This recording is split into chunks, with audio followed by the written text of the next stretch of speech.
Bueno, vamos al lío. Al lío. Bueno, pues tenemos aquí la gran suerte y el gran honor de tener a Artur Sala entre nosotros. Y aquí tengo tu libro para enseñarlo en pantalla, el primero, Magna Ciencia, que este también me dejó ojiplático, sobre todo en las transmutaciones químicas. Eh, pero bueno, realmente estoy pues muy feliz de haberte conocido, de conocer tu trabajo y felicitarte por tu trabajo y agradecerte sobre todo el curso que estás dando en University of Stirling, porque la verdad es que es una pasada. Eh, ¿Qué capacidad tienes de trabajar con tanta información a la vez? Y de poder explicarlo, ¿no? Y de poder hacer el gran esfuerzo de integrar todo y hacerlo conocer. O sea, es una auténtica pasada y estoy súper feliz. Y ayer te decía ojiplático porque me estoy quedando ojiplático con muchas cosas, ¿no? Ojiplático y también, no sé si la cabeza llena de remolinos o ondas de torsión, espero que no sean de distorsión, pero con, con mucho movimiento, ¿no? Y bueno, para empezar en estas entrevistas siempre preguntamos, o pregunto, cómo una persona, ¿no? Un Artur Sala de Sabadell, que aficionado por la ciencia, hace la carrera de físicas y todos los que estamos en las historias un poco alternativas, ¿no? Hay siempre un momento como de inflexión, ¿no? O sea, Sí, cómo correcto. pasar de ser un estudiante de física a darte Ujú. cuenta que igual la ciencia no es como nos lo han contado, ¿no? Que hay otras cosas que en busca de la verdad como método, está bien el método científico, pero ¿qué ha pasado con la ciencia, ¿no? ¿Y qué pasa con la ciencia actualmente que se utiliza como Dios también, ¿no? O sea, la ciencia dice esto, la ciencia dice lo otro, cuando la ciencia en realidad no dice nada. La ciencia es un método, el uso del método científico para aproximarse a conocer la verdad o adquirir conocimiento, ¿no? Entonces, quería preguntarte por eso, ¿dónde está tu cambio en la vida, ¿no? De darte cuenta de todo esto, ¿no? Y de buscar otras vías, ¿no? Para empezar. Pues es una muy buena pregunta y creo que para responderla me debo de situar en la edad. Yo nazco en el año 73, por lo tanto ahora tengo 51 años y ingreso en la universidad con 18 años en el año 91. Realmente yo era un apasionado de la ciencia, yo estudié física, pero realmente me hubiera importado lo mismo estudiar química, biología o geología, que eran las cuatro grandes ciencias naturales, que de naturales hoy en día no tienen nada, pero ese era mi objetivo, estudiar ciencia cualquiera. En el año 91, más o menos en el año 90 bueno, el año 92 aproximadamente, yo me dirijo para quejarme de una nota en un examen de cálculo a un profesor que en ese momento estaba en el CERN. Y la profesora me dice, si quieres le puedo pasar un mail para que pues mire la nota tuya, ¿no? Y en ese momento yo pregunté qué es eso de un mail y inmediatamente sentí que eso iba a cambiar el mundo. Lo sentí inmediatamente hasta el punto de que me fui a los que llevaban el tema del correo electrónico, que en esa época era exclusivamente por DOS, todavía no existía Windows, Windows Uh estaba en -huh. la versión 3.10, que no te podías conectar a Internet, la versión que salió era la 3.11, y tuve un correo electrónico cuando solamente lo daban a los estudiantes de tercero o cuarto de informática, es decir, de segundo ciclo. Y inmediatamente intuí poderosamente de que esa herramienta iba a cambiar el mundo.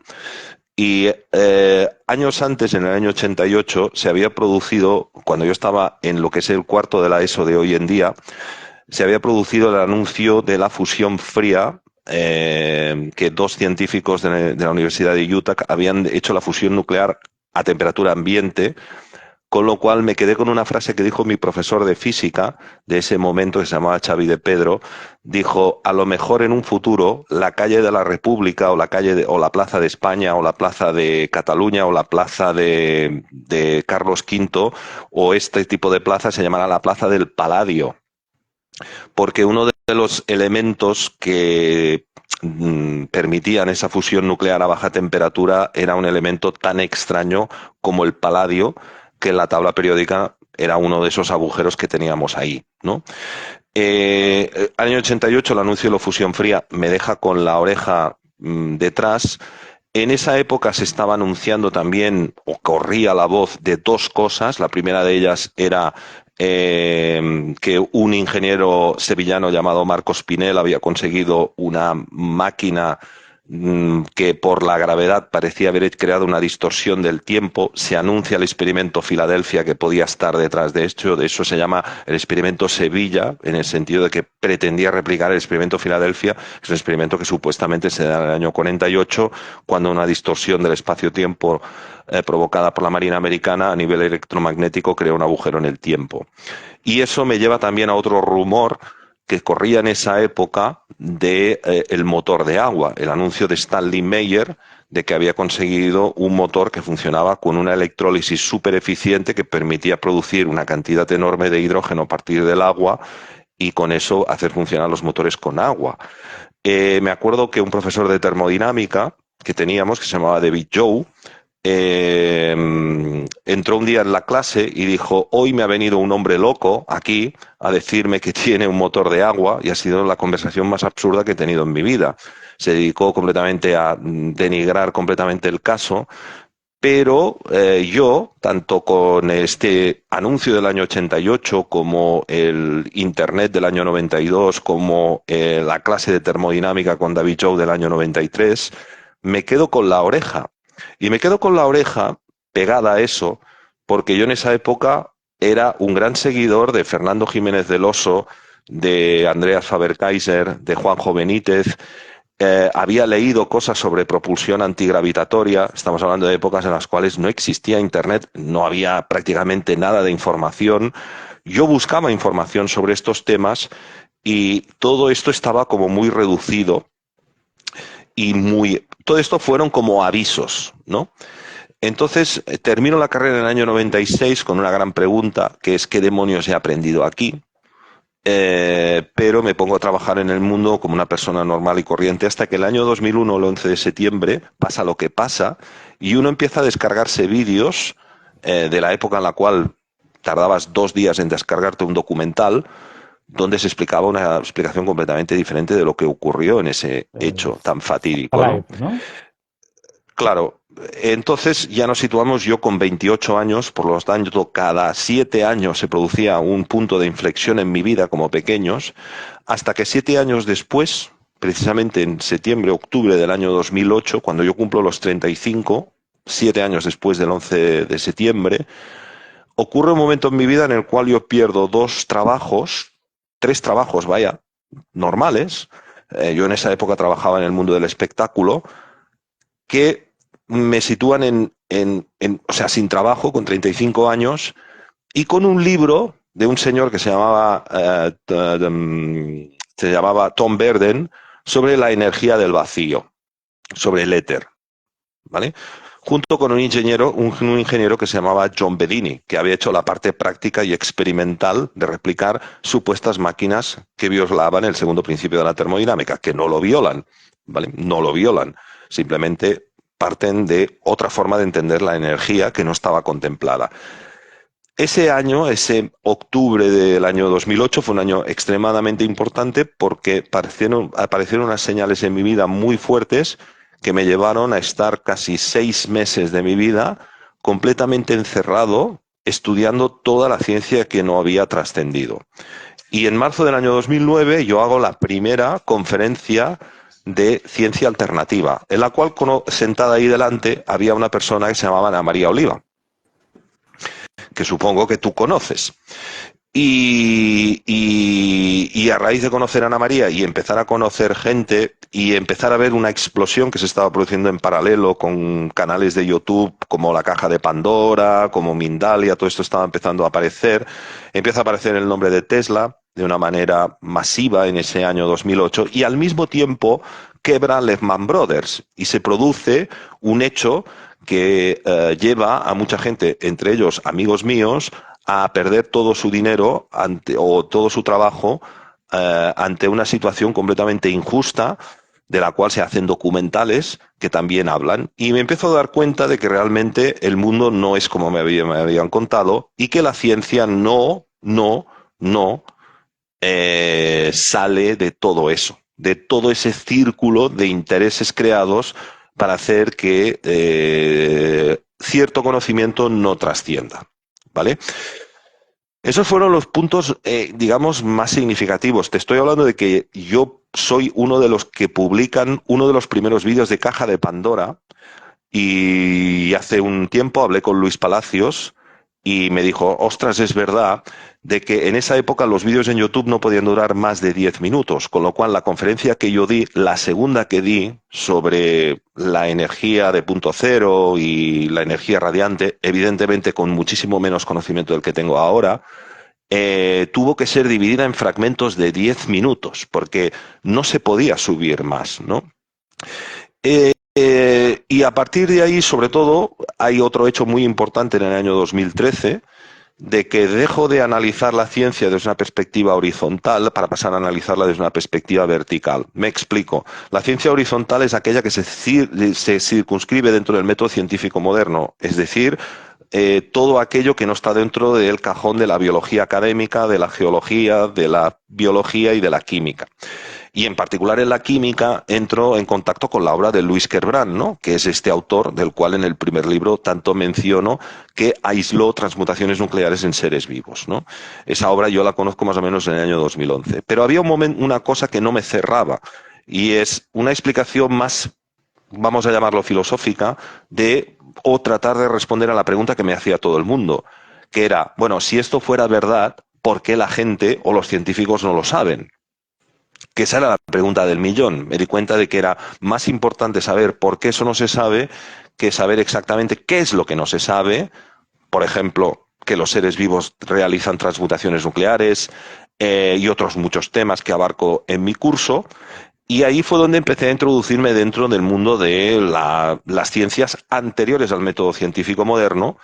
Empecé a estudiar alquimia, empecé a estudiar espagiria, empecé a estudiar astrología a nivel iniciático, y en ese momento iniciamos un proyecto que no fue muy lejos, pero que fue muy interesante, que fue el proyecto de la revista Dogma Cero, Horizonte Alternativo Dogma Cero Digital, donde publicamos 8 revistas digitales gratuitas, donde mostrábamos los aspectos más significativos y más importantes, en mi caso en ciencia, porque yo aporté a la parte científica, a la parte, por ejemplo, de la obra de Wilhelm Reich, y los otros compañeros, como Xavi Bartlett y David, aportaban la parte de qué pasó, por ejemplo, con el caso famoso del aceite de colza, la ocultación que hubo detrás del aceite de colza, que es una cosa que ocurrió, tú te acordarás, Sí, sí.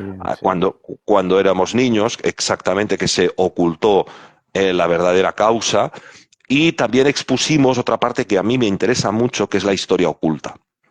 Expusimos la obra de Graham Hancock, Robert Bauval, Leigh Scranton y toda una serie de autores que hoy en día siguen siendo de referencia, esto siempre insistiendo con sus luces y con sus sombras.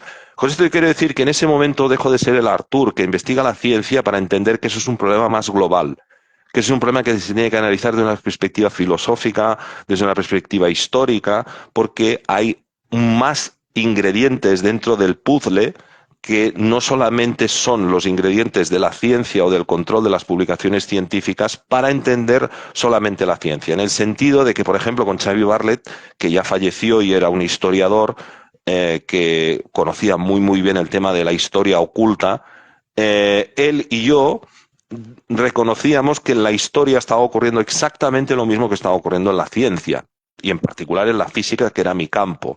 Es decir, había un desinterés generalizado en tratar de salirse de un discurso muy rocoso de cómo es la historia, cómo era la antigüedad, partiendo de la base de que los antiguos eran una civilización atrasada y nosotros con el paso del tiempo hemos ido evolucionando en cuanto a conocimiento, lo cual es rotundamente falso.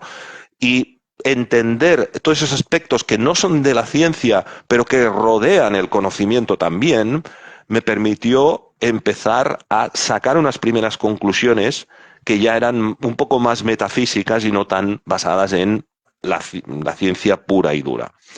Y ese fue el momento en el cual salió otro nuevo Artur que decide, después de haber abierto un blog de haber abierto un blog, de pensar que era muy importante hacer un trabajo que en este momento solamente había dos personas en el mundo que habían hecho.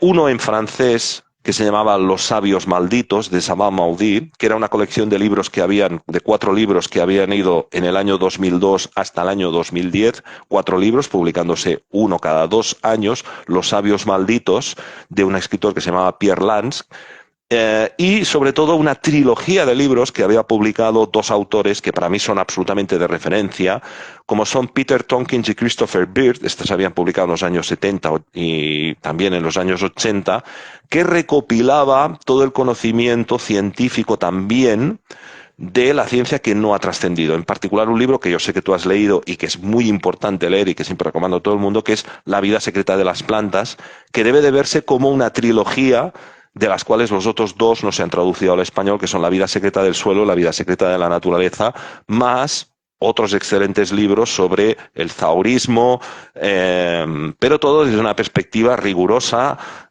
porque una cosa es el conocimiento de la ciencia y otra cosa es el método. El método científico es absolutamente incuestionable, que es el mejor método que al menos hemos desarrollado los humanos para acceder al conocimiento, pero hay otros temas, que es qué ocurre con el método, por qué se manipula el método, por qué se trabaja el método de una manera concreta para evitar que el conocimiento llegue. Me he olvidado de mencionar otro autor que fue muy importante en mí, que fue Máximo Sandín. Yo coincido con Almudena Zaragoza cuando dice que cuando uno conoce a Máximo tiene por fin la sensación de estar ante un hombre sabio de verdad. Máximo Sandín para mí es un hombre sabio de verdad.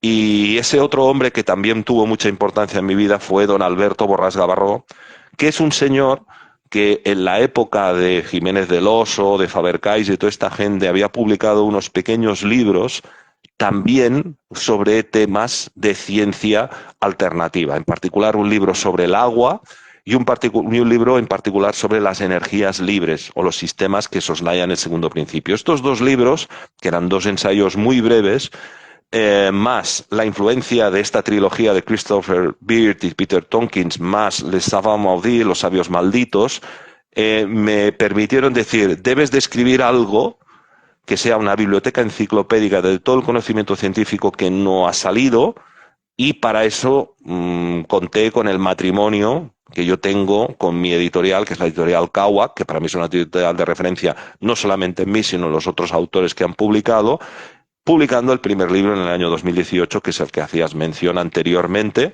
y del cual ahora mismo he publicado 4, con esa vocación de hacer una visión enciclopédica del conocimiento científico que no ha trascendido. ¿Cuál es el objetivo de esa colección de libros? Que tú, si te interesa la ciencia, como mínimo, tengas la oportunidad de ver todo aquello que no te van a explicar en la universidad. Simplemente que puedas contrastarlo, que simplemente puedas verlo y sacar tus propias conclusiones sobre transmutaciones nucleares, sobre el orgón de Reich, sobre el origen de la vida y el pleomorfismo, etcétera, etcétera, etcétera.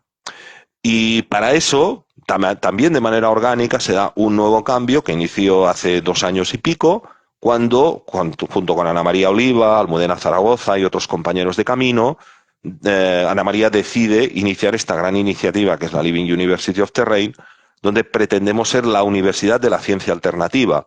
Es decir, ¿qué es lo que te deberían de enseñar en la universidad?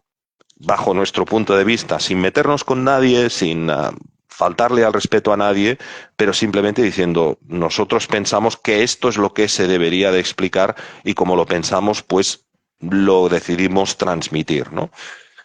Y ese ha sido Artur. Ese ha sido Pues, los diferentes cambios que se han producido, una persona que siente un gran respeto, sobre todo por los que nos han precedido. O sea, hay una generación yo citaría el caso más claro de Andreas Faber-Kaiser, de investigadores, de personas que fueron muy valientes para ir más allá en una época que no existía Internet, donde si tú querías una revista tenías que ir al kiosco y comprártela, si tú querías grabar un programa de la radio necesitabas una cinta de cassette y muchas veces no tenías el dinero para poder pagarla y poder grabar ese programa, no como ahora que nos podemos descargar todos los vídeos y todos los PDFs que queramos y bueno, pues la gente que no ha nacido con Internet no sabe lo que es eso, pero reconociendo que el trabajo de los anteriores fue muy pionero.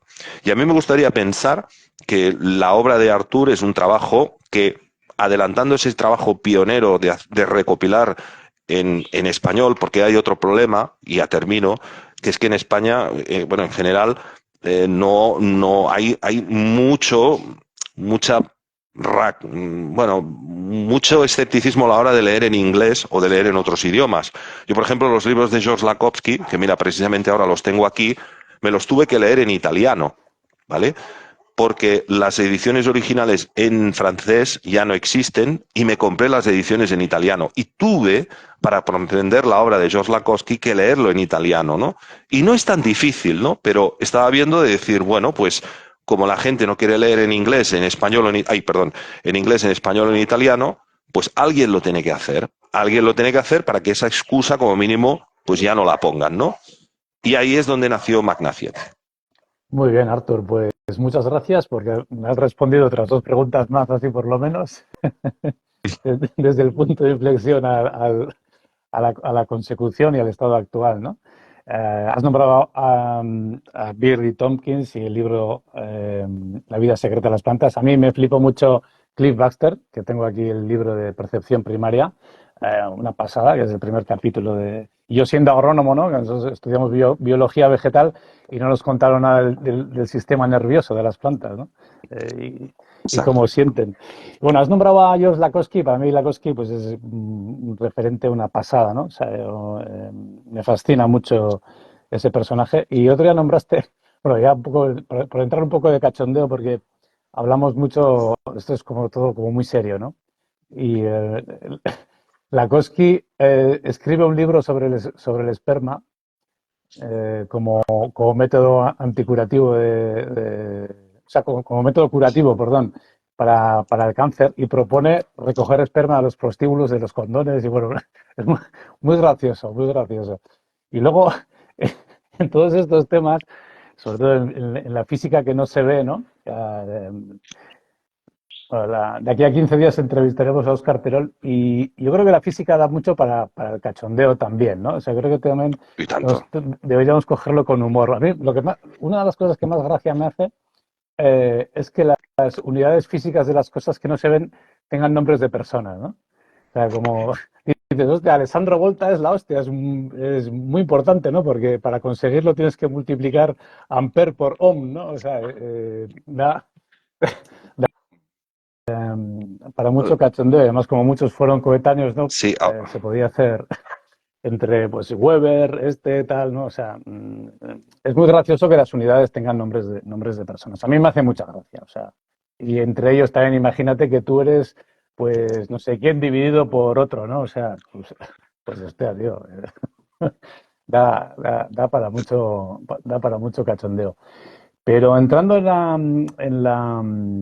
y esto es de estos días, que gracias a tus cursos que la cabeza me ha dado muchas vueltas, entrando a fórmulas matemáticas sobre electromagnetismo, pues de las más simples, ¿no? Pues el cálculo de la capacitancia que depende de la constante dieléctrica, la superficie de placas y la distancia, ¿no? Y cómo disminuyendo esa distancia aumenta la la capacitancia, capacidad.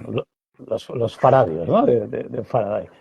Y ahí estamos hablando de una disminución del espacio, ¿no? O sea, disminuye el espacio. Claro, y luego, si vamos al tiempo y vamos a la ecuación de Faraday o Lenz-Faraday, o como diría Mariano Rajoy, Faraday-Lenz, que es lo mismo, eh, la fuerza electromotriz como cambio del flujo magnético disminuido, o sea, me viene en euskera, dividido por el tiempo. Entonces, claro, si el tiempo también tiende a cero, la, la fuerza electromotriz tiende a infinito.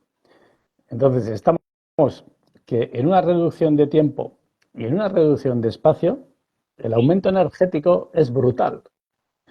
Y, y creo que ahí está la pista de lo que hablas también, ¿no? De la creación de la materia. O sea, nos vamos acercando a la creación, a Dios, realmente.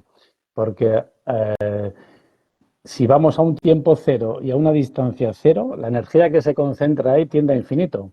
Y ahí es cuando el éter puede hacer cosas, puede hacer juntarse con más éter y crear un átomo. O sea, estamos como acercándonos a la creación, ¿no?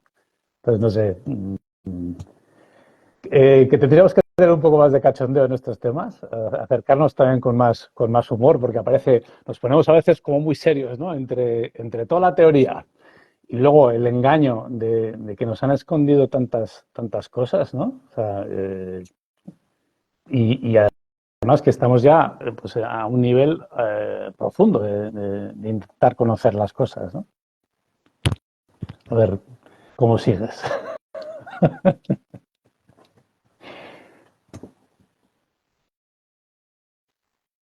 Yo es que como no te veo, te estoy escuchando. Joder, tío.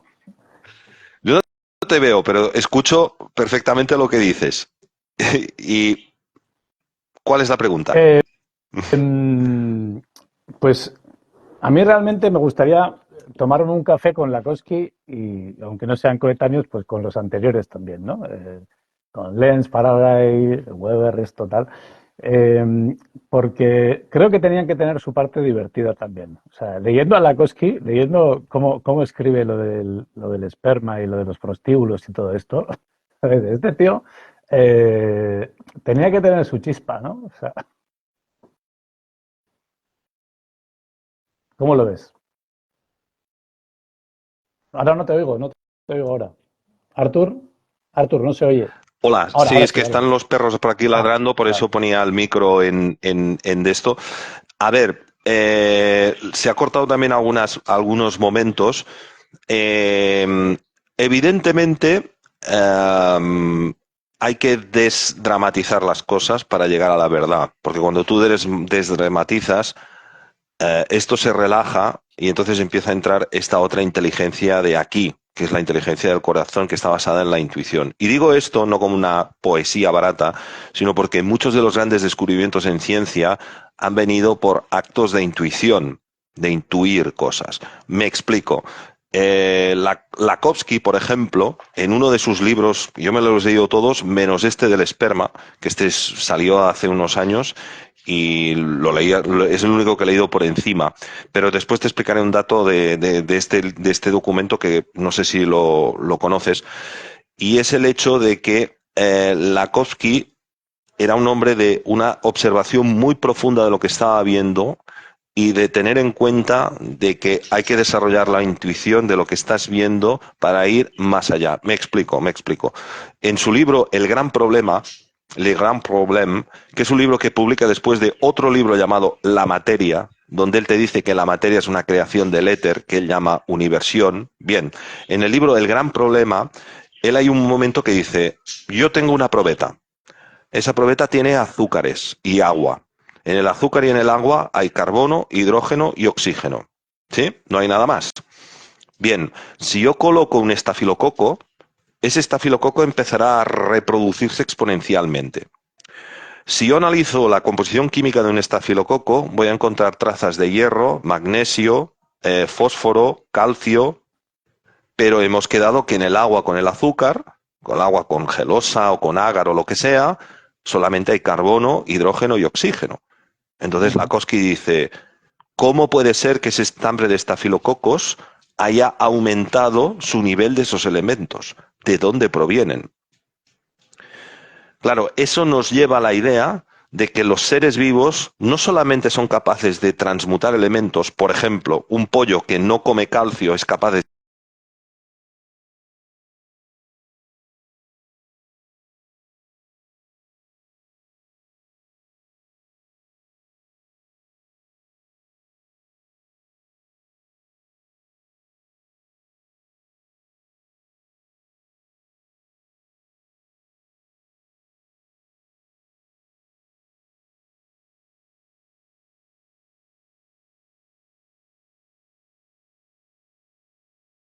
A ver, Se ha cortado un buen cacho. Algo que no es discutible. Artur, ¿Hola? no sé, 20 Sí, segundos o así. la conexión no ha sido muy buena, Sí, no, no sé lo que se ha perdido. pues estabas con los estafilococos y cómo se crea y pues Sí, nuevos. los estafilococos, claro, él dice, oye, si este enjambre de estafilococos crece, cada uno de ellos va a tener hierro, magnesio, fósforo, calcio, etcétera. ¿De dónde provienen esos 92 elementos de la tabla periódica que en el agua con el azúcar no están? Porque el agua es 100% pura H2O y el azúcar es carbono, hidrógeno y oxígeno. Es un carbohidrato, no hay nada más.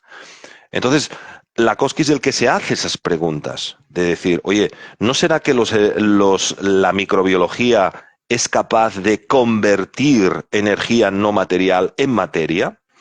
Y eso es algo que en el siglo XIX los ingenieros agrónomos entendían que era así y se estudiaba así en las facultades de agronomía, en particular, por ejemplo, la Universidad de Ujú. Rotohampton, en el sur de Inglaterra, en el siglo XIX hicieron un experimento que consistía en plantar plantas y observar el crecimiento de magnesio, potasio, calcio, fósforo, azufre, etcétera, etcétera. Y descubrieron que en 17 años esas plantas habían sido capaces de acrear, es decir, de crear materia de la nada hasta 10 toneladas divididas en magnesio, en calcio, en potasio, etcétera, etcétera. Entonces, eso que es un gran tabú de que nadie puede transmutar un elemento a temperatura ambiente, la vida lo pone totalmente en jaque. Y los grandes científicos proscritos de la historia, como Reich, como Lakowski, todos desde lugares muy diferentes llegaron exactamente a la misma conclusión, que es el universo está lleno de materia y de energía, perdón, no material, y la vida, que es material, es capaz de crear esta energía y convertirla en materia. No sé qué parte se ha colgado de lo que yo he dicho o ¿se ha entendido todo? Sí, yo creo que sí, yo creo que sí. Sí, sí, no se ha Al cortado. final las pruebas Ujú. empíricas nos llevan a tener que admitir sí o sí la transmutación. O sea, Exacto. todo el calcio que transmutan las plantas a través del sílice de la litología, ¿no? O sea, sílice más carbono, calcio, Calcio, etcétera. fijar Sí, CO2 sí, del aire, expulsar el oxígeno y coger ese carbono y convertirlo en materia orgánica, o sea, nuevas moléculas con nuevos componentes, o sea, es una auténtica pasada. Y exacto. que eso hoy en día no se admita por ese Dios que se utiliza como ciencia, ¿no? O sea, dice, la ciencia no admite... O sea, eh, cuando se dice la ciencia dice esto, dice lo otro, es que ya pues, cojea por Sí, todos los y Aser, lados, ¿no? es importante recalcar que al hilo de tu pregunta, esta gente llegaron a estas ideas a partir de una conexión muy profunda con lo que estaban haciendo y con un gran sentido de la alegría de vivir y sin esa cerrazón de mente, sin esa seriedad, sin ese que no es rigor, es simplemente no sé cómo explicarlo ahora, ¿no? Pero que Lakoski era un hombre y además en sus libros queda muy escrito de que era un hombre esencialmente bondadoso, era un hombre que no tenía límites en su imaginación a la hora de plantear lo que sea y que llegó a resultados. Porque hoy en día las máquinas escalares nos han demostrado que son eficientes y que pueden hacer cosas verdaderamente muy buenas. No voy a decir más para que tengamos, ya sabes, Uh -huh. ¿no? Pero creo que los que te siguen un poco, esto no lo debería de sorprender, y si les sorprende, por favor que lo investiguen, ¿no? Porque todo lo que digo aquí, yo no quiero que la gente me crea, yo creo que que la gente investigue para sacar sus propias conclusiones. Y al hilo de esto, es importante decir que Lakowski es el alumno de Jacques Arsène d'Arsonval, el cual fue el ingeniero que puso en práctica las obras de dos grandes fisiólogos, que fueron Claude Bernard y después Charles Brown-Séquard. Pues Charles Brown-Séquard, este hombre que era catedrático de fisiología de la Universidad de la Sorbona, y que fue el que trabajó con D'Arsonval, el cual después trabajó con Lakhovsky, fue un hombre que en los últimos años de su vida tenía un problema de testículos, problema de impotencia, y se inyectó células de testículos de mono. Y con eso recuperó la potencia sexual. Madre Que eso no mía. sé si lo sabías, No, no. no sé si lo sabías, pero claro, o sea, esto de Slakowski no me sorprende porque eso es una cosa que es tan antigua como el hombre y que se llama tratamiento con células animales o también celuloterapia. Eso es algo que cuando nosotros vamos a los documentos médicos del antiguo Egipto, vemos que se practicaba. Por ejemplo, hay un papiro, que es el papiro de Elbers, que es un papiro que encontró y compró un alemán llamado Elbers.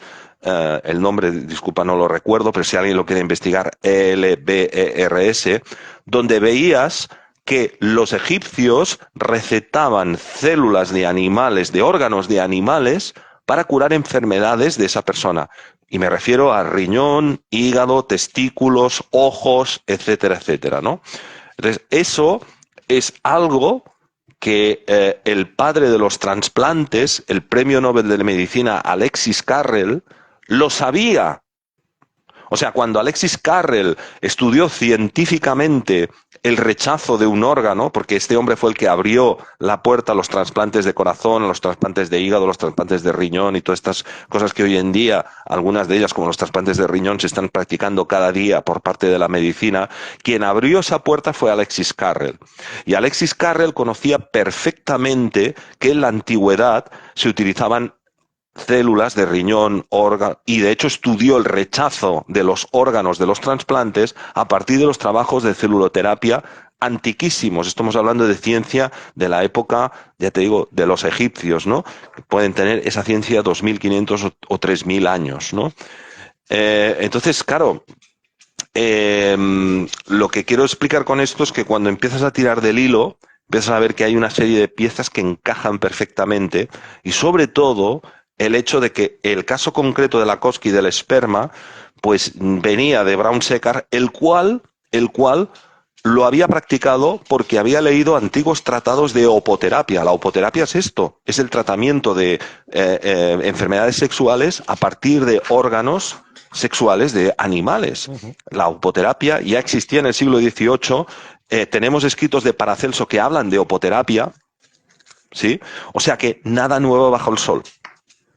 Es curioso, ¿no? Que para avanzar ahora tengamos que ir bastante atrás, ¿no? A recuperar el éter y a recuperar artilugios electromagnéticos que se hicieron a finales del siglo XIX, principios del siglo XX. O sea, los resonadores de los circuitos oscilantes de Lakhovsky, etcétera. O sea, que hayan cortado todo esto, investigando un poquito, es bastante grave, ¿no? O sea, que hayan que desaparecieran de los hospitales sus tratamientos, o sea, Exacto.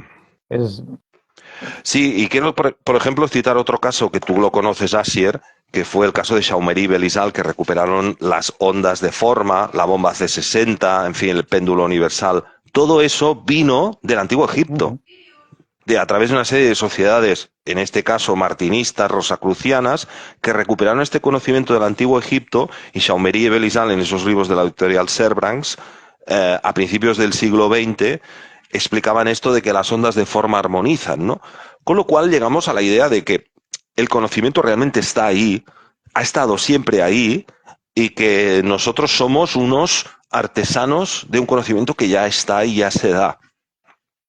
Ese es mi punto de vista, Asier, ¿eh? sí, sí, Lo no, que yo he llegado a la estoy, conclusión. estoy totalmente de acuerdo. Y bueno, yo ya he leído también a Chaumery Belisal y luego Jacques de Lafont, ¿no? Que pasa Sí, a la terminología de emisión de forma, porque en exacto, principio no se puede demostrar la naturaleza ondulatoria de esa emisión, ¿no? Que podemos sentir con las manos de una esquina o de cualquier otra forma, ¿no? De un plato.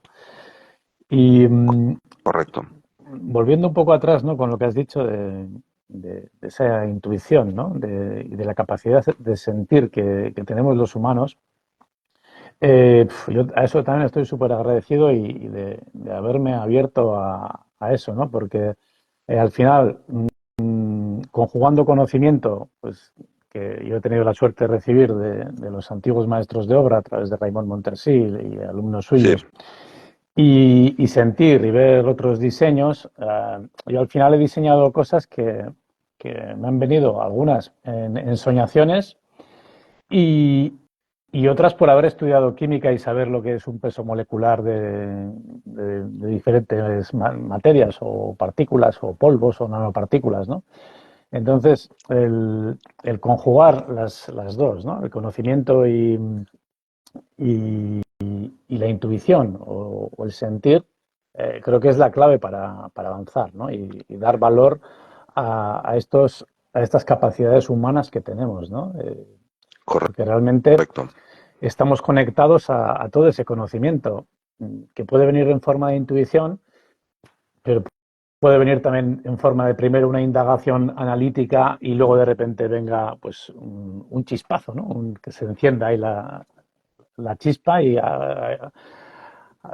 pase una señal electromagnética por el cerebro y la captes de alguna manera, ¿no? Y luego, claro, físicamente también yo me he preguntado muchas veces si las señales cerebrales son de frecuencias relativamente muy bajas, ¿no? Tienen longitudes de onda de cientos de miles de kilómetros. Ujú. ¿Dónde cabe eso? Pues sí, sí, sí, Y es curioso también que, efectivamente. perdona, que cuando viene un chispazo, parece ser, cuando viene esa idea, ¿no? Cuando se enciende la bombilla, o dice esto tiene que ser así, lo siento, parece, una de las teorías es que son frecuencias de repente muy bajitas, igual de las que estamos en sueño profundo, ¿no? De 3 hercios, ondas Z, delta, 3 hercios, 4 hercios, 5 hercios, y dices, ¿cómo es posible, ¿no? Que cuando estemos alterados aumentemos la frecuencia y de repente cuando venga una idea que parece que es instantánea, sea con frecuencias cerebrales más bajas, ¿no? Ahí tenemos cosillas muy interesantes. Pues, pues sí, sí. Ahí en el tema de las ondas cerebrales y esto que estás planteando, nunca he hecho un estudio profundo, ¿no? Una de las cosas que he tratado de ver es efectivamente si hay una correlación entre las ondas beta y la resonancia Schumann, más que nada porque son parecidas. Eh, Ahí me pillas un poco, ¿no? Pero es curioso, sí, esta relación inversamente proporcional, ¿no? De que a baja frecuencia, pues se consigue estos actos de inspiración, ¿no?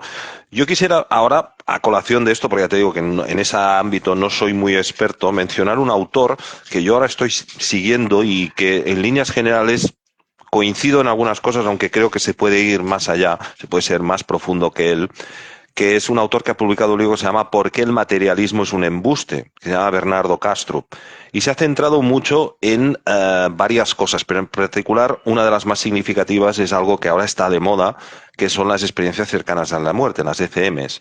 Pues bien, se ha detectado porque se ha mapeado el cerebro durante una ECM y contrariamente a lo que podría parecer desde la hipótesis materialista que una ECM debe de ser una hiperactividad del cerebro, es todo lo contrario. Es una relajación profunda del cerebro la que permite esa conexión con información de aspectos superiores, ¿no? Entonces, es curioso, ¿no? Esa cosa que ya tenemos validada y archivalidada en las ECMs, de que se produce una calma total en el cerebro cuando una persona tiene una de estas experiencias que explica también el doctor Sansagarra y que más allá de cualquier duda permiten o han permitido demostrar a muchos cirujanos que ha habido personas que al tener esas ECMs han podido ir a salas del hospital que estaban totalmente vetadas para los pacientes y muchísimo menos una persona que está en una camilla siendo operada con riesgo de muerte y describir con todo lujo de detalles lo que está ocurriendo en 3, 4, 5 o 6 habitaciones contingentes, ¿no? Es una de las experiencias que a mí más me ha impresionado, ¿no? Y, y bueno, ¿cuántos enigmas estarán detrás de la neurología que desaparecen todos o se vuelven prístinamente claros a la vista cuando dejamos de ver el cerebro como un computador local? es decir, con información localizada en el cerebro, y pasamos a verlo desde esta lógica no local, Ujú. ¿vale? Que la información se graba a nivel no local y que el cerebro en realidad no es nada más que una radio que está sintonizando con un campo de información no local que es externo.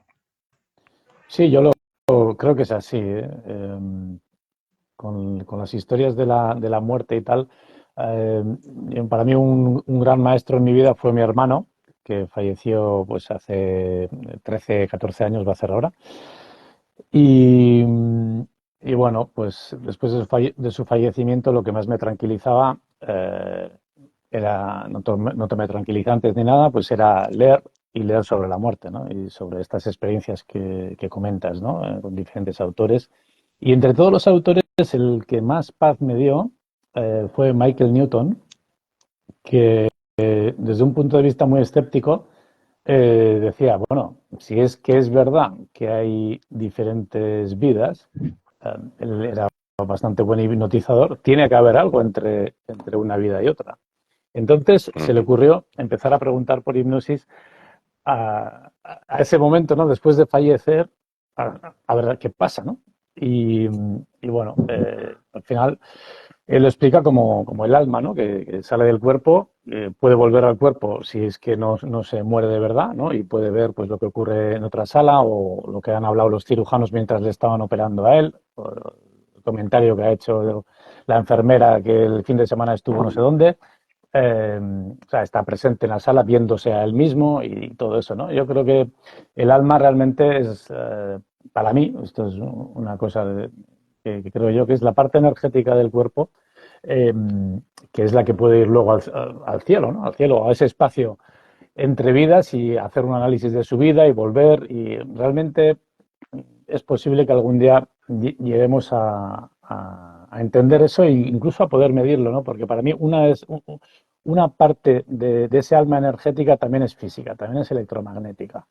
Porque alguna vez he tenido alguna experiencia midiendo inducción magnética con un aparato, de sentir que me atraviesa un escalofrío cuando no hay ni nada electromagnético artificial y de repente pues leer, yo qué sé, 100 nanoteslas o ciento y pico y luego además coger, grabarlo en una tarjeta SD y ver que son frecuencias no artificiales, o sea, son cosas raras, o sea, marca como un espacio, pues cuando se marca la electricidad sucia, pues entre más de 2 kilohercios o menos de 2 kilohercios, pero que no es ningún armónico de 50 hercios, ni es 16,7 hercios, ni son 50 hercios, ¿no? O sea, entonces, eh, creo que iremos poco a poco sabiendo cada vez más, ¿no? Y la muerte realmente, igual que la creación de la vida, pues son momentos muy importantes, ¿no?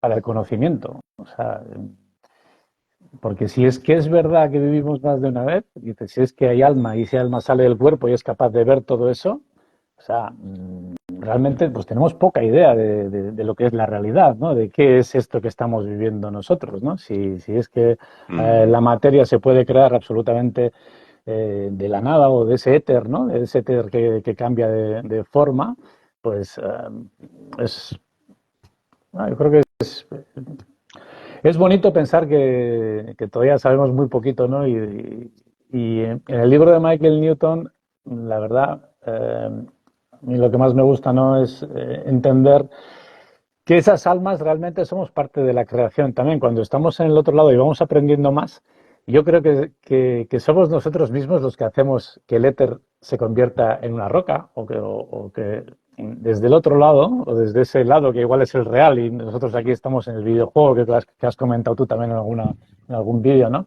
Eh, es posible que participemos nosotros de esta creación como como parte de ese gran creador, de esa gran inteligencia de la que formamos, ¿no? De la que somos uno con ella. Yo lo veo así, aunque, claro, pues siempre vamos pues, leyendo por aquí, viendo por allá, sintiendo, ¿no? Pero Sí, sí, sí, sí. No sé si hay alguna pregunta sobre eso. no lo sé. Eh, es que no sé yo, la verdad. No sé si voy a mirar el chat, porque yo no me entero mucho de esto. Yo como no te veo, Ya, pues tío, estoy ya. todo el rato mirándome a Joder. mí mismo. No sé qué ha pasado, Es, pero no, a ver, que estoy totalmente de acuerdo con lo que dices y quiero decir o añadir a lo que has dicho de que quizás nos queda mucho para saber cómo funciona la transmigración de almas, la metempsicosis de los griegos, que no es verdad que solamente en Oriente se contemple esta idea. Esta idea estaba dentro de nuestra filosofía, lo que pasa que en un momento dado, por ser avatares históricos, se quitó sobre todo en el siglo XVI con el rol que jugó la Inquisición para ello, ¿no? Pero sí quiero decir que todos los intentos, y eso es una cosa que explica Kastrup en este libro y otros autores, pero estamos hablando de uno de los principales autoridades del mundo en inteligencia artificial, o sea que no es un cualquiera, no es un cualquiera. Todos los intentos de reducir la conciencia a un fenómeno local han fracasado, todos. Y sin embargo, cuando la conciencia la vemos como algo no local, entonces sí todo pasa a tener sentido. Por lo tanto, no es tan importante lo que Asier o Artur hagan como Asier o Artur, sino que todo es sistémico. Todo es mm, sistémico. O sea, mm, el mundo de la conciencia es sistémico, es un proceso global de la humanidad que nos invita a danzar con la vida continuamente. Y eso es algo que no puedes hacer desde el momento que te inculcan un sistema de pensamiento que considera que para llegar a altas dosis de conocimiento tienes que especializarte. Y ahí empieza la dictadura de los especialistas, ¿no? Los especialistas que saben mucho de rodilla, pero que no han pensado que a lo mejor esa persona que le duele la rodilla, el problema le viene de más atrás, ¿no? De la espalda, que eso es lo que hacen, por ejemplo, los osteópatas, que tratan de ver los problemas yendo más allá que los propios fisioterapeutas, ¿no? Entonces, la especialización es algo que hoy en día, con lo que ha pasado, sobre todo después del 2020, se ha visto que no podemos confiar en los especialistas y además debemos de cuestionar si realmente esos especialistas han existido. Me refiero a lo que pasó en el 2020. Creo que ya me entiende la gente, que después se ha visto que ni siquiera existían, para tratar de entender que cuando afrontamos estas grandes preguntas de la humanidad, si los afrontamos de una perspectiva sistémica, no del Asier que lee, que investiga, o el Artur que lee e investiga, sino que el Artur, como parte de toda una totalidad, hace un camino dentro de toda esta estructura, entonces todo cobra un sentido muy superior. ujú. Totalmente de acuerdo, Artur. Eh, bueno, hemos estado ya casi una hora, hemos empezado un poco tarde.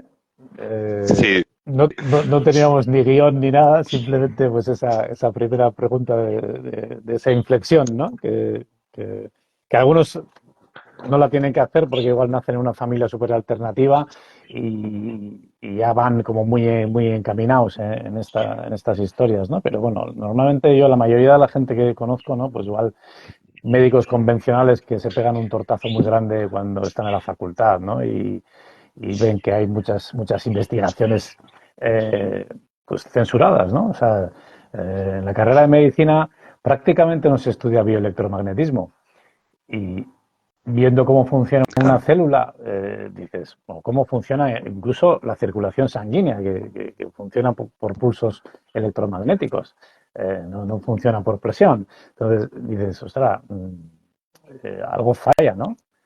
Sí, hay un punto importante que me he olvidado de decir Sí. cuando a colación de la primerísima pregunta que me has hecho, y es que el proceso no solamente es un proceso de ver o conocer la obra de Lakovsky, Reich, Tarsonval, etcétera, que te hace despertar hacia otra realidad, sino es un proceso que se da coetáneamente a un proceso de desafección con lo que te han explicado. Y me explico, porque en ese año 2008, uno de los libros que yo leí, cuando me encerré durante esos 6 meses en los que estuve encerrado leyendo como un animal, fue El gen egoísta de Richard Dawkins.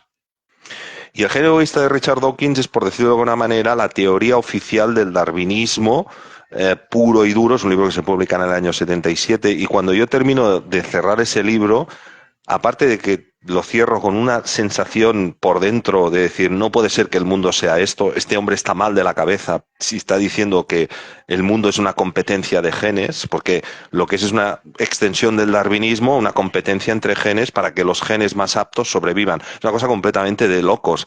Es una cosa que yo creo que este hombre tendría que estar en un psiquiátrico, por decir las burradas que dice en ese libro.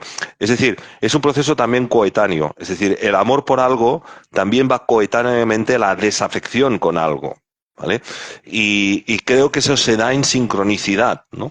Porque yo he estado como profesor, por ejemplo, en la función pública, ¿vale? Como profesor de secundaria en la función pública y en la educación concertada, y el deseo o aquello, yo por ejemplo hice formación en pedagogía Waldorf, hice formación en lo que sería la pedagogía de Mauricio y Rebecca Will, es decir, yo veía un mundo al cual quería ir con la educación, ha sido mi trabajo hasta hace 4 días, pero al mismo tiempo veía una desafección con lo que se me proponía. Y si encima después viene el año 2020, donde niños de 8 años son obligados a hacer ejercicio físico al aire libre con barbijo, con 8 años, pues dices, bueno, pero ¿qué está pasando aquí? O sea, es un proceso bifásico, es un proceso de desafección por lo que hay, sin rabia, sin acritud, sin malestar, pero simplemente decir, yo no quiero estar ahí y quiero estar ahí. ¿Me explico? Y eso se da con simultaneidad, ¿no? Porque los pies en la tierra, podemos ser todo lo espirituales que queramos, pero los pies en la tierra, la realidad que vivimos es esta, o sea, estamos encarnados, somos materia, también somos sal, azufre y mercurio, ¿vale? Cuerpo, alma y espíritu, pero somos cuerpo, que no lo olvidemos, porque muchos, cuando entran dentro de este mundo, no ven el otro y se separan del mundo. O sea, viven como una desaparición que creo que todos los que hemos despertado hemos sentido esa sensación de que no pertenecemos aquí, una sensación de querer escapar. No, no tenemos que escapar de esta realidad. O sea, aquí en esta realidad tenemos que ser héroes, que son los que están a mitad de camino entre los humanos, que sería la sal, el cuerpo, y los dioses, que sería el azufre. Nosotros somos mercuriales. Y los mercurianos, los mercuriales en alquimia, son los que hacen el trabajo de bajar la conciencia a tierra. Ese es el trabajo de una planta mercurial. Eso Paracelso tiene libros enteros, los 3 tratados o el Paragranum, lo recomiendo muchísimo, son libros escritos en el siglo XVIII y son auténticas maravillas. No hace falta ir a la Ayurveda, no hace falta ir al I Ching, que está bien, que el que quiera ir por ahí me parece estupendo, pero no olvidemos que esto ya nosotros lo habíamos dicho en el siglo XVIII y que eso se enseñaba en las universidades. O sea, en las universidades se estudiaba astrología. Toda la obra alquímica y toda la obra astrológica de Isaac Newton. Isaac Newton escribió muchos libros. Uno de ellos es el Principia Matemática, pero escribió muchos libros. Escribió una cronología que decía que el antiguo Egipto duró 900 años. Eso lo escribió Isaac Newton. O sea, con esto te quiero decir que el proceso debe de ser bifásico y debemos de estar en un punto de equilibrio que no siempre es fácil. Pues muy bonito todo lo que dices, Artur, una pasada, porque al final muchas veces decimos, despertados y no despertados. No, no es así tampoco. Siempre tenemos muchos despertares, ¿no? Vamos evolucionando o involucionando en alguna fase para luego ir por otro lado, ¿no? Pero la desafección es muy importante porque cuando igual te enfadas o te metes mucho contra algo, estás como pillado también, ¿no? Y luego lo que comentas del equilibrio, a mí me parece una de las claves más importantes en estas historias, ¿no? Cuando buscamos el equilibrio en un lugar, o una iglesia, o una ermita que esté equilibrada, siempre sentimos la energía que hay hacia abajo, yin, y la energía que hay hacia arriba, la energía cósmica o la energía ordenada, ¿no? Entonces, cuando equilibramos los lugares también consiste en eso, en intentar igualar las energías hacia arriba con las energías hacia abajo. Y es así, solo así, que puede funcionar el corazón, que haya ese equilibrio. Exacto.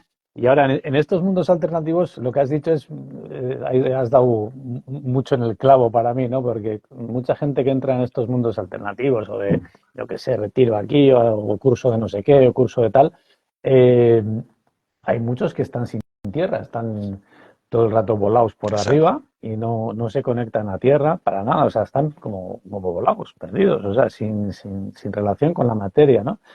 Y hay otros que todo lo contrario, o sea, están en la materia y no salen de aquí para arriba ni con drogas. O sea, entonces ese equilibrio yo creo que es pues lo más bonito que podemos hacer en esta vida material, ¿no? En esta vida nuestra. Sentir ese equilibrio para mí es la clave, porque cuando sientes ese equilibrio, que para mí eso ocurre de forma natural cuando entras en un gran árbol con un campo energético muy potente, entonces tú con tu campito toroidal más pequeñito entras en ese campo y sientes ese algo especial, ¿no? Que simplemente se potencia tu propio campo toroidal y así es cuando se abre el corazón, ¿no? Y eso, pues, Exacto. uno de mis abuelos que era ateo y anticlerical, lo primero que hacía cuando conocía un pueblo nuevo era ir a la iglesia. Entonces, él también algo sentiría, o sea, Exacto. porque, no, o sea, al final todos somos sintientes, ¿no? Y yo creo que eso es muy importante, ¿no? El equilibrio este que has comentado. Y bueno, ya creo que solemos hacer de una hora. La verdad es que contigo yo creo que seguiría hablando. No nos conocemos en persona todavía. Tengo muchas ganas Todavía no. de visitarte a Portugal, porque bueno, Portugal es un O país o de yo que... venir al País Ah, Vasco, bueno, porque ahí tengo muy buenos amigos. Ahí está, bueno, Mar, que tengo muchas ganas de sí. conocerla, Íñigo y, bueno, más personas que me gustaría también mucho conocer, ¿no? Y que como tú, pues hemos estado en contacto, nos hemos conocido en este camino, o sea que en el País Vasco, a ver, yo ahora estoy viviendo en el norte de Portugal, efectivamente, y Galicia es una tierra que me ha dado muchísimo, me ha despertado muchísimo. A mí todo lo que es el norte de la península me gusta, País Vasco, Cantabria, Asturias y Galicia, y ahora estoy conociendo una realidad que es que me encanta, que me encanta. Y no descarto ir un día, o sea, un día voy a coger el coche porque, no sé, mira, hace poco conocí en persona a Iru Landucci y los hermanos Barea, ¿no? Que, bueno, pues yo les he seguido mucho toda la divulgación que han hecho, ¿no? Y de conocer a la persona físicamente se establece una energía que te despierta algo, ¿no? Eso me ha pasado con muchas personas de estas que he estado siguiendo, que nos estamos haciendo muchas llamadas por teléfono a lo mejor, y el día que lo conoces se despierta una energía dentro que hace que dispares tanto en él como tú en él y él en ti, una energía de expandir todavía más eso, ¿no? Y es una energía de agradecimiento, una energía que yo debo de agradecer, por ejemplo, a Lara Hernández de Flippity Flop, que hace 4 años me dio la oportunidad de participar, por 3 años y pico, me dio la oportunidad de participar por primera vez en uno de sus programas. Y de ahí después vino otros más directos que me llevó pues a conocer pues a Javier de Surfeando el Kali Yuga y a Íñigo y a otras personas que realmente eh, estamos ahí, ¿no? Y estamos ahí y creo que, bueno, pues no descarto un día coger el coche Bueno, y venir ni que sea adrede pues para estás conocernos, sí, sí. invitadísimo a venir aquí cuando quieras. A mí me gusta mucho Portugal porque estuve un año viviendo en Lisboa, hice quinto de ingeniero agrónomo en la Facultad de Lisboa, en el ISA, y bueno, me encanta Portugal. O sea, que como no vengas, voy para allá. Sí, es un país maravilloso. Sí. Es un país maravilloso y, bueno, tiene cosas muy buenas en esto, y sobre todo en estos momentos que estamos pasando, ¿no?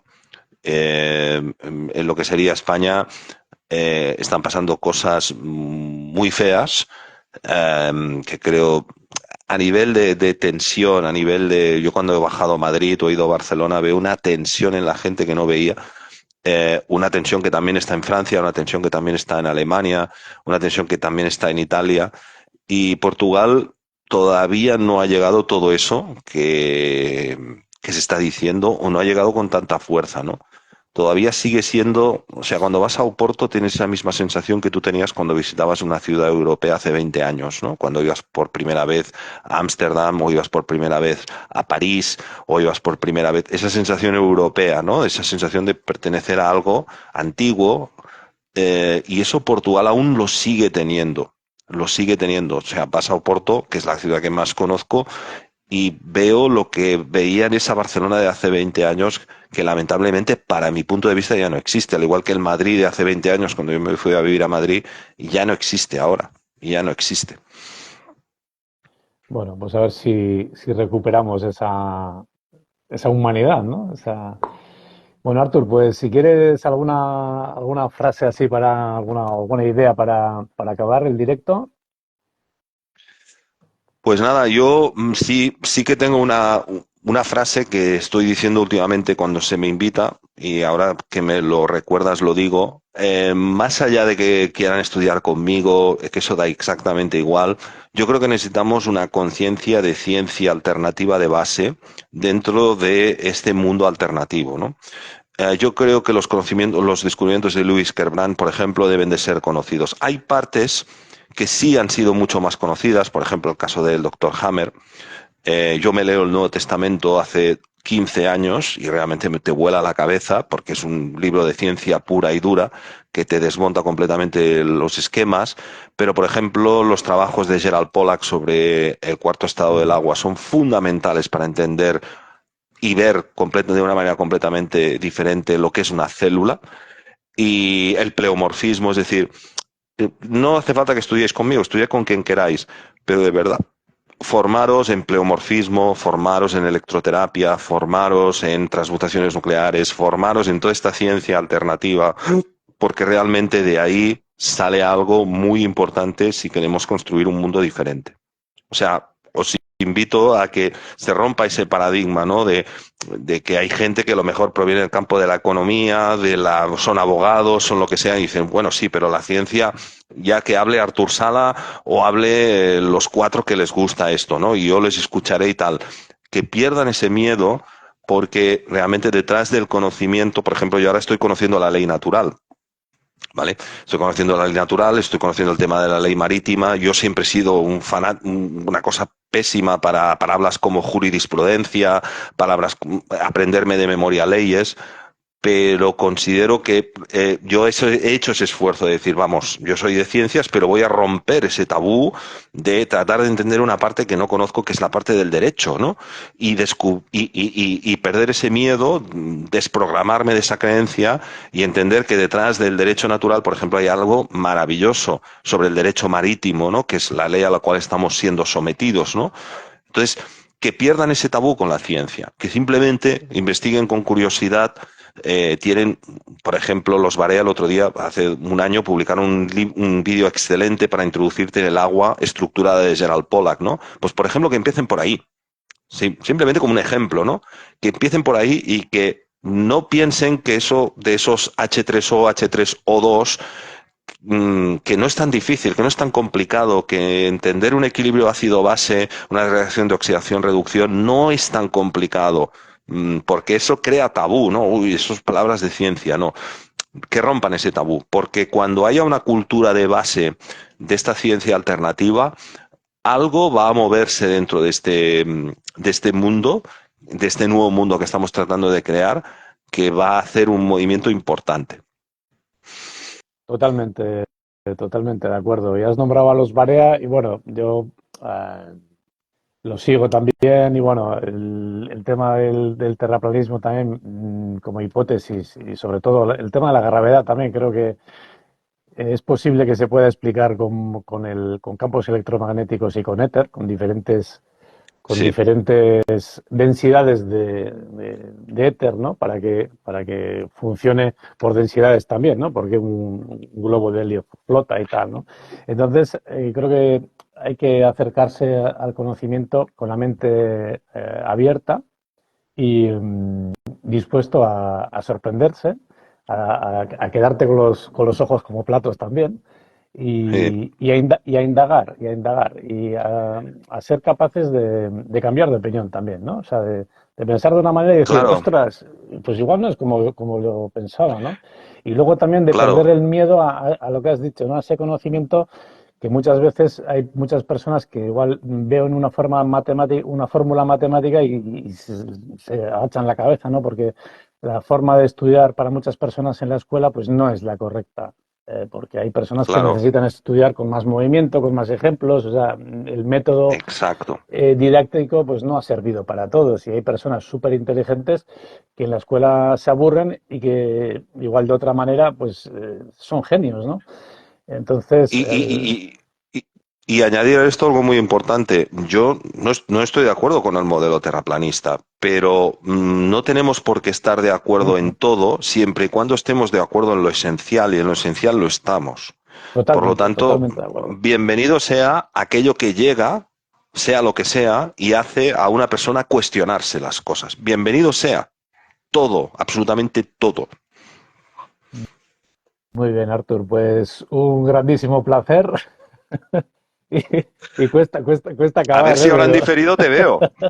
a ver, bueno, subiremos el vídeo a YouTube y espero no hacer ninguna pifia en el móvil y que se grabe bien y verás el vídeo con mi careto. Eh, yo pues te he visto todo el rato y me he visto a mí también y bueno, la verdad es que nunca me había pasado esto, ¿no? Que no ver al otro, pero bueno, cosas del directo. Un abrazo muy grande, Artur, que espero pronto sea no virtual, que sea físico y real, ¿eh? De materia a materia y bueno, nos vemos pronto. Y saludar a David, que está aquí en el chat. Le mando un cálido abrazo y que hace un tiempo que no hablamos. Un buen amigo se ha aparecido por aquí. Y nada, pues nos vemos pronto. Un abrazo. Un abrazo. Chao.